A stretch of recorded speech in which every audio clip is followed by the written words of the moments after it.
Welcome back, everybody. I hope you've all had a fantastic weekend. It is time for another installment of Monday Q&A.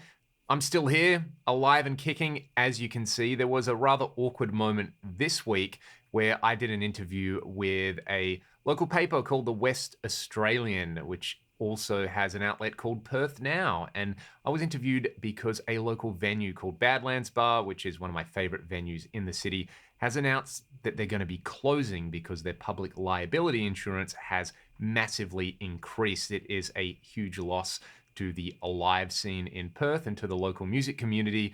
I was interviewed about it, and Perth Now decided to put up this headline with this photo.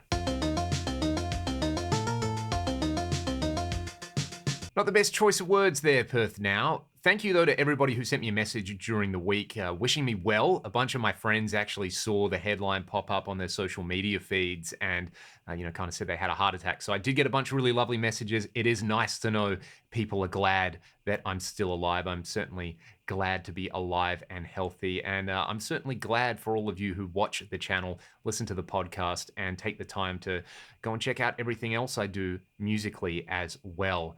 I really mean it. That just kind of puts things in perspective. So we're not here to talk about me that much anymore. I'm here to answer some of your questions. If you have a question for next week's Q&A, put it in the comments section below. And if you want to check out some of my music or join my Patreon, you can check out the video description as well. Let's go. And slightly better news for live shows in Perth. Steve Vai is coming in November. I'm pretty psyched about it. A few people asked me about it. And I was also asked by a friend of the channel, Tim, about Steve's Crossroads guitar tone and what effect to go for grabbing that. I will actually direct you to Michael Nielsen's excellent video on the whole Steve Vai Crossroads thing, Tim. I think you'll really enjoy it. We had Michael on the podcast last week, which was an incredible episode. What a dude, so generous with his time and had some great stories and insights.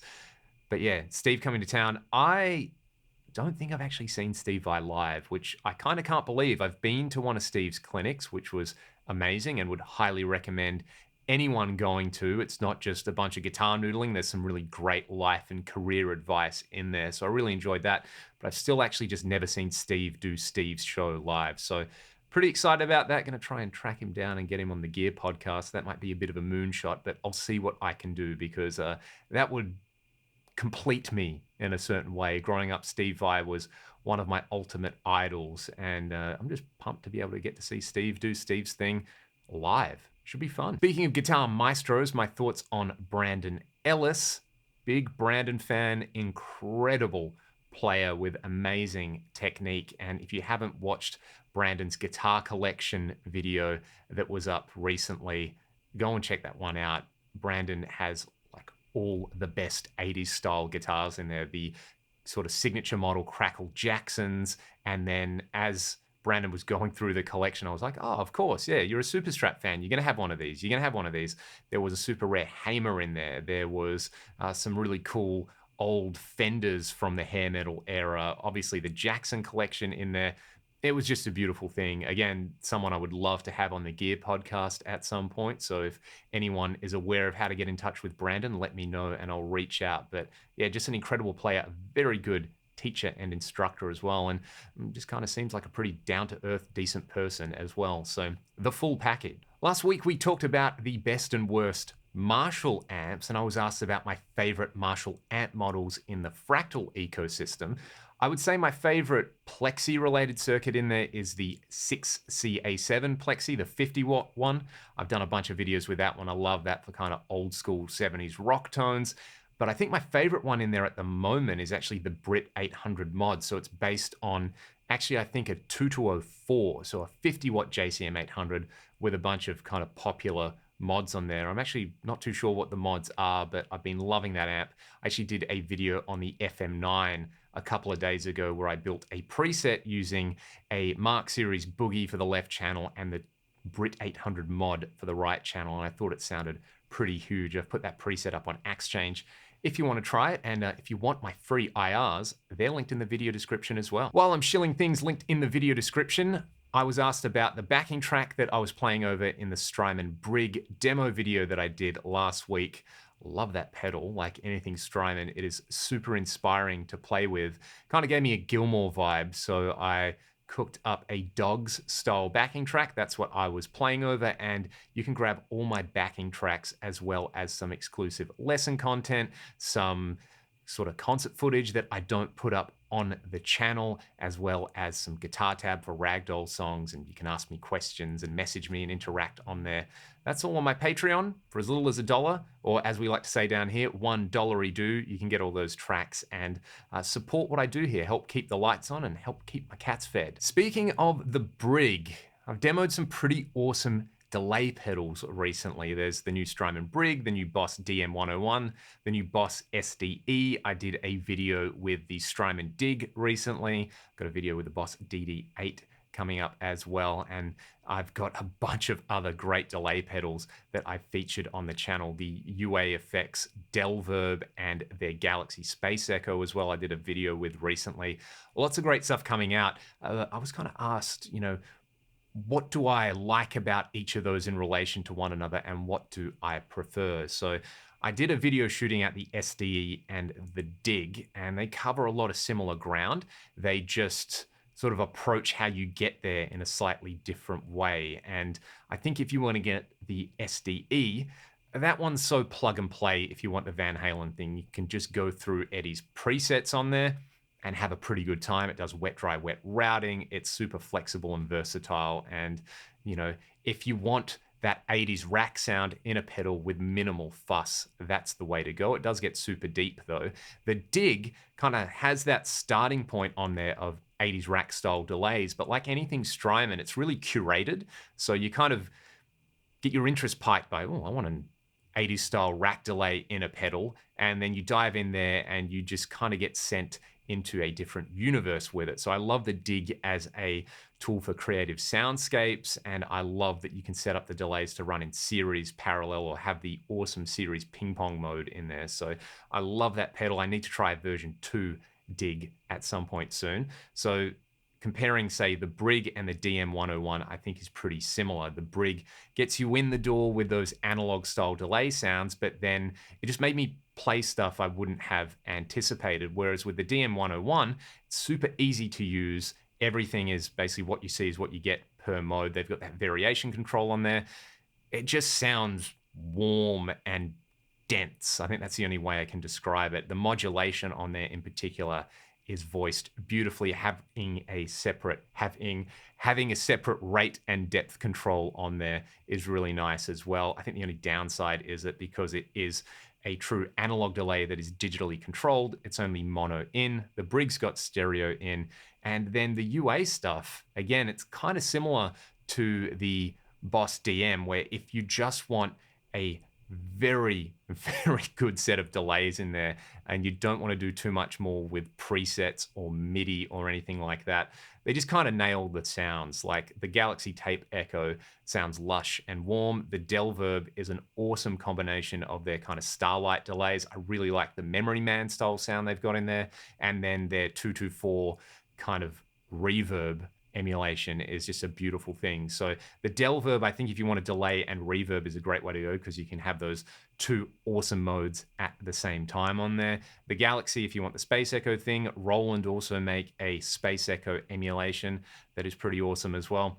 We're living in the golden age of delay pedals. I think if I could only have one of those as like an all-rounder delay, I'd probably still go with the DIG because it can do the kind of parallel delays with a dotted eighth note and quarter note with a bit of modulation. The new version has the tone control available on there. So that's what I go with. But honestly, I would be happy with any of those. They all sound incredible. I feel like I'm nailing the segues for all of this today. So this was a question that popped up in regards to reverb with distortion. Do I have any tips for getting the most out of it? And the person asking the question kind of made the point that when they switch from clean to distortion, the reverb gets really unruly. I'm going to guess this is because you're running the reverb before any distortion, and any sort of reverb or delay before distortion, the characteristic of those generally with a delay is that the delay repeats get quieter and quieter, and with reverb, the reverbs kind of tail off and decay. So what you're going to get is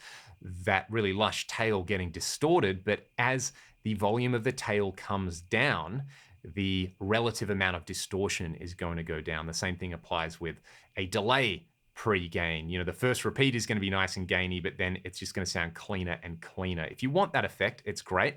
Reverb before distortion and a lot of delay before distortion, you know, with high feedback and repeats is awesome if you're going for like a post-rock kind of sound. I think that's very much a part of that style. But if you just want, you know, a clean sounding reverb and you want it to work on clean and distorted guitars, you want to place that reverb either after your distortion pedal or place it in the effects loop of your amp where it can be placed post gain. If you're recording, you know, track the guitars dry and put a stereo reverb on there and it's going to sound super lush. My favorite PRS pickups for high gain, hard rock and metal.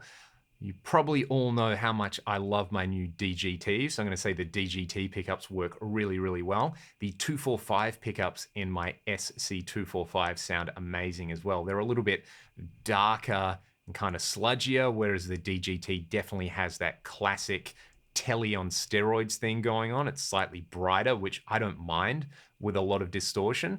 The PRS Mirror has some great pickups in it as well. They're the ones that come to mind, and they're the pickups that have stayed stock in my guitars. I have changed the pickups in my McCarty a few times. I've got a JB Jazz combo in one of my custom 24s, and then I've got a Duncan Custom 5 in the bridge of my blue Custom 24. That is my kind of go-to guitar that goes on fly dates. So yeah, I think PRS really kind of picked up their pickup game like 2008-ish. So pretty much anything after then is going to be a great platform to get some really awesome high gain tones, in my opinion. Finally, the Boss GM800. I was so impressed by that release. A new GK pickup, which I never thought we would see, and then the kind of GM800 module on there, which looks like it gives you access to most of the Roland kind of Xenology collection in there, which I think a lot of people are gonna like. There's a lot of people I know who kind of always sit on the fence when it comes to getting guitar synth happening, and Roland have come out with stuff like the SY200. There is also stuff like the Electro Harmonics like Synth 9, Mel 9, String 9. I've got the String 9, I really like it, where you don't need a special pickup. I think the hesitation there is because you need a special cable. You need that 13-pin cable. You need the big clunky GK on there. It works great. And if you've watched my videos with the SY1000, the instrument modeling in particular, it's pretty amazing what you can do on there, and doing altered tunings. You know, having that GK pickup on there really, really makes that stuff work a whole lot more accurately. So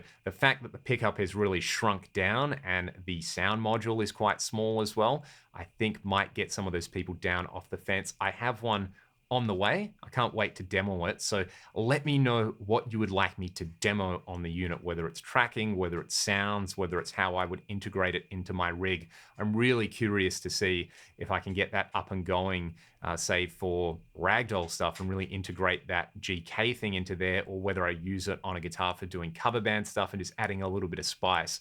Really curious to see how it actually works when I fire it up with the rig. So let me know what you'd like to hear there. And again, let me know any questions you would like me to answer on next week's video. And again, thank you for the kind messages. You know, that unfortunate headline was an unfortunate headline, but I'm still here. I'm looking forward to making a whole bunch more content for all of you. And thank you for your support over all the years as well. I'm just going to keep on trucking with all of this. Have a great week, and I'll see you next time.